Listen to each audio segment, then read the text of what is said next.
Today, we have an interview. Austin is one of our commentators. We have Mr. Logan Sowers, another commentator of today. We have the friendly Lindsay with the beautiful smile today.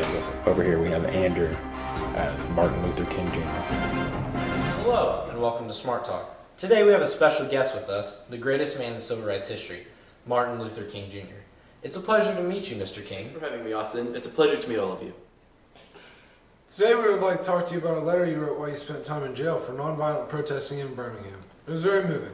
What was going through your mind when you wrote it? When I wrote Letters to Birmingham, I was thinking about the next generation, how our daughters and sons should be able to live with the same rights as others. We are all God's children and deserve to be treated as such. You are very inspiring, Mr. King, but does it ever get to be too much for you? All the protesting, big speeches, and people being out to get you. How do you handle all the stress and pressure? To me, it isn't a hassle. I'm fighting for the rights of my brothers and sisters. It is stressful because other countries are letting women and African American have rights. It's a waiting game for the United States. But what do you do with people like this? According to Time magazine, a woman said, "I approve segregation, and I will let my 9-year-old daughter play with an 8-year-old Negro neighbor. Her reason is, if the landlord saw her playing with a colored boy, he wouldn't respect us." There are always people in this world that will think like that. I just need the people who don't think like that to rise up and live life the way I am, the way it's supposed to be lived, as everyone is equal. I agree. Now, what are your biggest accomplishments? My biggest accomplishment would have to be my I Have a Dream speech, because on that day I felt like I had changed the unchangeable. What makes you able to get on stage and say that? I'm able to get on stage and speak because I have a goal I am passionate about. I have a goal that will change people's lives, not just my own. I was born into a Christian home, and I believe the Lord chose me to help all His children become equals. Now, when you say you want to have equal rights, what rights specifically are you talking about? I'm talking about everything. I'm talking about having the right to vote, having the same job opportunities, and getting equal pay as the whites. I don't want to stop there, though. I have a dream that one day everyone in this world, whether black, white, brown, blue, or orange, will all be treated the same, with love and respect. The color of a man's skin should not determine his character. Segregation is something that happens all over the world. It's happening right now in South Africa, for example.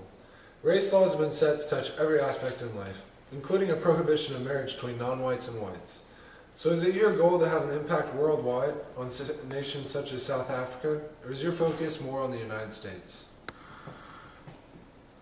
My greatest focus at the moment is right here in my country, but I pray that when we achieve equal rights for all men, nations will look to us as an example and follow. That would be something. Talk about a man with a dream.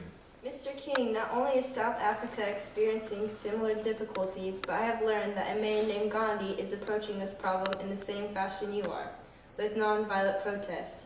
How does that make you feel? Lindsay, it is very comforting to know that I'm not alone in the world. It's wonderful to know that others are standing up for what is right.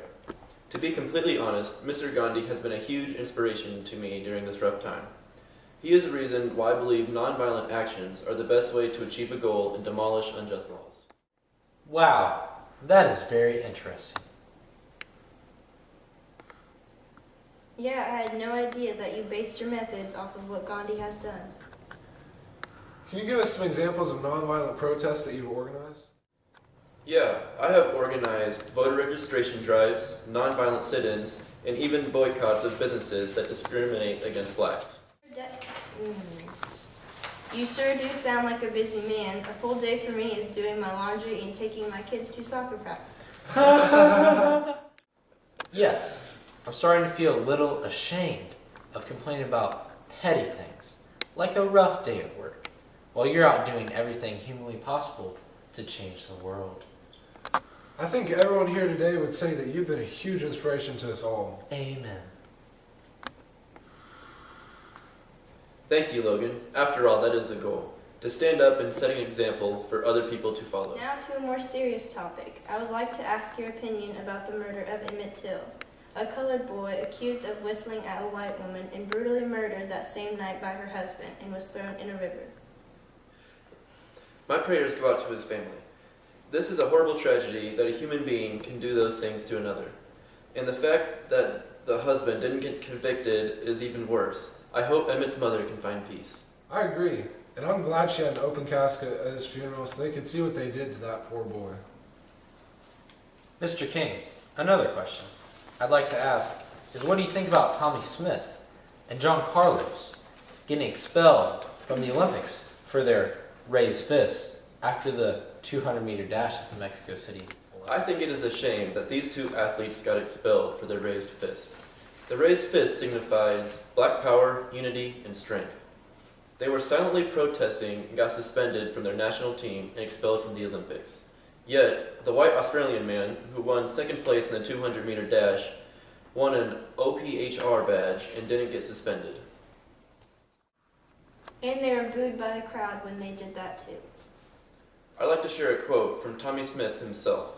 He says, "If I win, I'm an American. If not, a black American. But if I did something bad, they would say, I'm a Negro." Then he goes on to say, "Black America will understand." But I think everyone should understand it's people's rights we're talking about here. I get that it's the right thing to do, but not everybody does. And America isn't just segregated by race. America is segregated by religion, sex, and even income status. Is your main focus just race?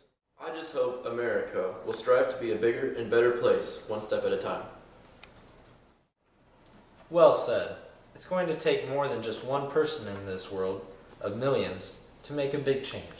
I'd like to thank you for being on our show, Mr. King. Is there anything you would like to say to our viewers? Yes, actually, I'd like to say something. Well, I don't know what will happen now. We've got some difficult days ahead.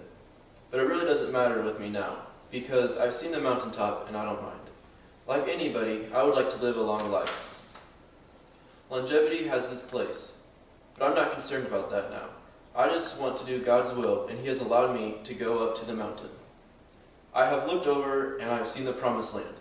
I may not get there with you, but I want you to know tonight that we as people will get to the promised land. And I'm happy tonight. I'm not worried about anything. I'm not fearing any man. My eyes have seen the glory of the coming of the Lord. That's an excerpt from the speech in Memphis I'm giving called I've Seen the Mountaintops. Well, you guys want to see Mr. King live in action in Memphis? We'll be videotaping him giving his speech, I've Seen the Mountaintops, and showing it on next week's episode. That's all we got for today, folks. Thanks for tuning in, and we'll see you next week on Smart Talk.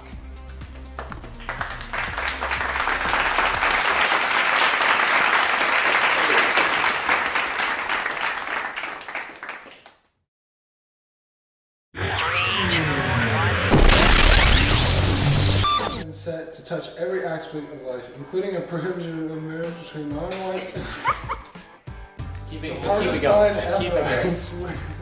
Including a prohibition of marriage between non-whites and it's happening right now in South Africa. South Africa. Oh Do you want me to say it? no! Like, I'm just gonna say Africa. Okay. I'm not gonna say that word. Prohibition? Is that what it is? Segregation is something that happens all over the world. It's happening right now in South Africa, for example, with the prohibition of marriage.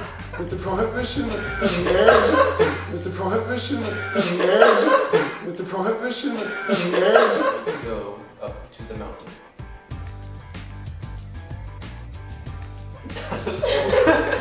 It's supposed to be mountaintop. Just say mine. Or just say that's an exit. Mine eyes have secret. Just Just say my eyes. What is wrong with you? What is wrong with you? What is wrong with you? Lord. That's an expert. Why do I say expert? It's an excerpt. Excerpt.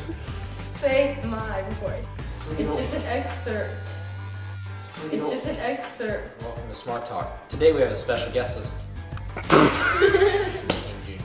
It's a pleasure to meet you, Mr. Martin. Pleasure to meet you, Mr. Martin. Mr. Martin. Don't cuss.